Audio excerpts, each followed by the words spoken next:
Hey there, this is Tracy, health coach, mom, and entrepreneur, and this week's topic is about carbs.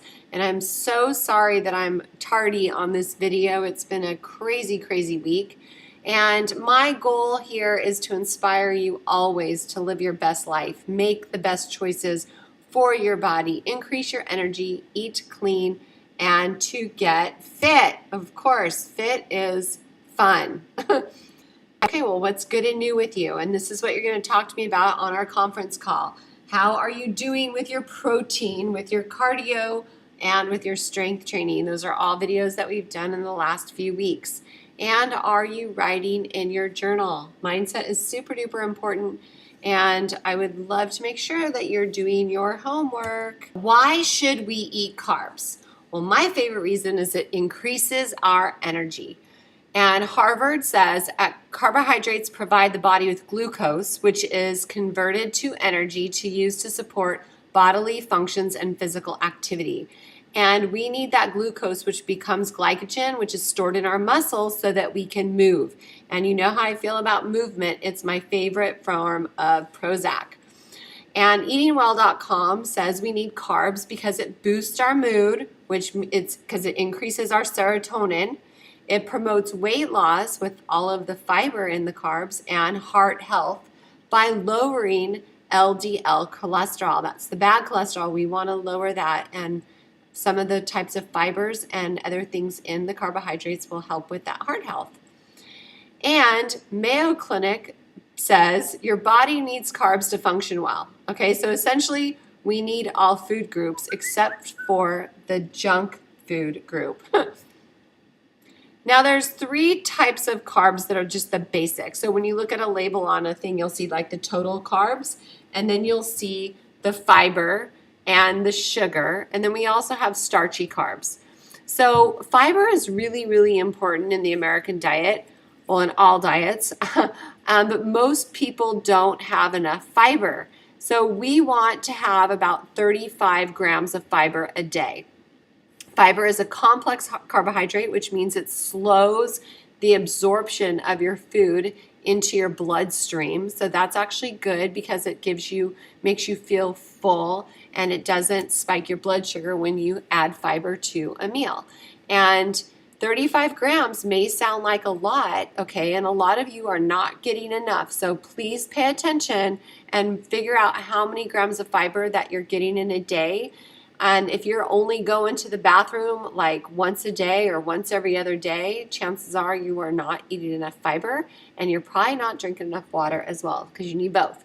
Now, sugar is a simple carbohydrate, which means that it's rapidly absorbed into your bloodstream, and usually people eat too much sugar. So a good goal is less than 25 grams a day. Oh, I'm sorry, I forgot to put the G there.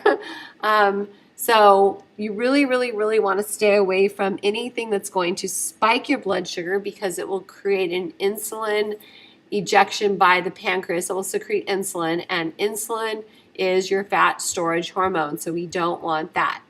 And the other type of carbohydrate is starch. So when you think of starchy carbs, you probably think, potatoes, pasta, things like that. I'm not a huge fan of those, but there are some starchy type carbs that are pretty decent, okay?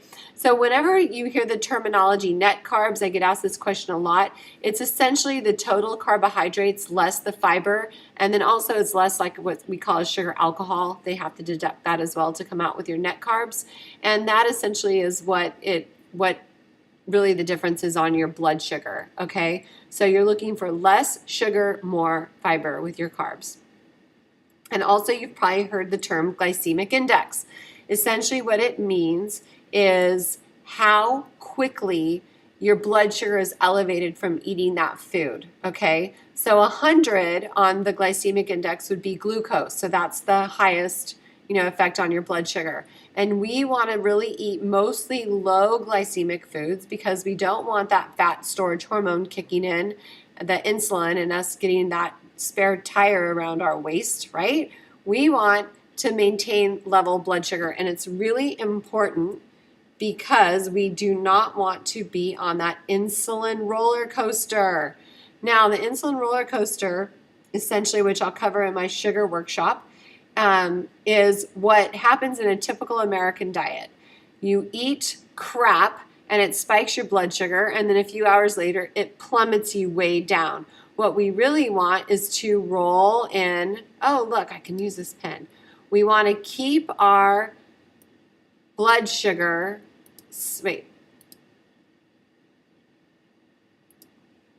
we want to keep our blood sugar rolling in a gentle band, not the sharp, spiky band, so that we have the high highs and the low lows. We want to keep it even. When you spike your blood sugar, literally, it lasts for 2 days. The inflammation in your body can last for 2 to 3 days. So we don't want to do that. So what are some of my favorite carbohydrates? Well, brown rice, really, really good. Love brown rice, especially the new one I just got. It's some organic one I got at Costco. It's short grain. It's really yummy. So that's 50 on the glycemic index. Okay, quinoa, another great grain. Actually, it's a seed. Rice is actually a grass, okay? But quinoa is a seed, and it's 53 on the glycemic index. Oats, make sure you're getting my favorite type of oats. This is actually just for regular old rolled oats, but my favorite type is called oat groats.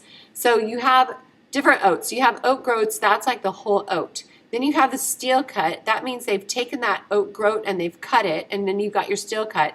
Then they have the rolled, and those are the flat ones that you get that are, that are really flat, and that's what most people eat. So the glycemic index on an oat is 58. I am assuming it's lower on the oat groat because it's more of a whole food. The sweet potato is 44. That's another favorite. I love strawberries. We have a garden full of them, even now, which is hard to believe. I need to actually go pick. And apples. Apples are great. Granny Smith apples are yummy. I also like Fuji's. Those are probably a little bit higher because they're sweeter. And plus all my oodles and noodles of veggies. I eat tons and tons of veggies, and that is all a carbohydrate as well. That is a fibrous carb, and those are actually really, really healthy and good for you. So food prep. Some little tips that you might not know about. Okay, soaking. You want to soak your brown rice. You want to soak, oh gosh, I didn't even talk about beans. Oh my goodness, what a dork. Okay, we want to soak our brown rice, our beans, our grains, because it will release the gases as well as making them more digestible. Now, brown rice and some other grains have what's called phytic acid, which limits or it inhibits the absorption of certain nutrients from other foods. So essentially, it's better to soak it off for a time, like maybe an hour, and then drain the water, rinse it, and then go ahead and cook it.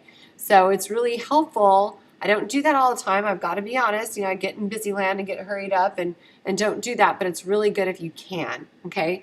Another good thing that's kind of fun is sprouting. And you can look up, there's all sorts of resources on the internet of how to sprout things like brown rice, quinoa. You can sprout all kinds of things. And what that does is it kind of breaks the outer shell of the rice, and it allows you to, it releases the nutrients on the inside better. And then chewing. You want to chew your food. We don't chew our food enough. Everybody's in such a hurry, and so you don't release all the enzymes in your mouth and in the food if you don't chew enough. So that's one thing I love about raw vegetables is you have to chew. And so, but chewing is good. So try to chew your food until it's liquefied. A lot of the digestion process begins in your mouth, and if you don't give it a chance, then it's going to be harder on the rest of your body systems to process that food. So do it right in your mouth, slow down, enjoy your meals, and let the saliva and your digestive juices do the trick. And then you can release those good enzymes in your food. Okay, other than forgetting all about beans, which are really good for you, lentils are great, black beans, mung beans, there's all kinds of great beans that you can eat. I think I actually covered some of that in the protein section. So anyways, try something new this week and try a grain, try sprouting something. That would be great. Soaking your grains and schedule it in your journal. Of course, we always want to write. I have a friend who's been journaling and keeping journals for 30 years. Can you imagine if you could look back at your life from 30 years? That'd be absolutely incredible. So, and I want to finish with this disclaimer. This video is simply my opinion, and I may be wrong. Take what you want, leave the rest, okay? If you have any questions, please post them on my Facebook page or below this blog post, and join us for our live Q&A conference call on Mondays at 5:30 p.m. Pacific Time. You can dial 712-432-1212. The meeting ID is 823-792-084#.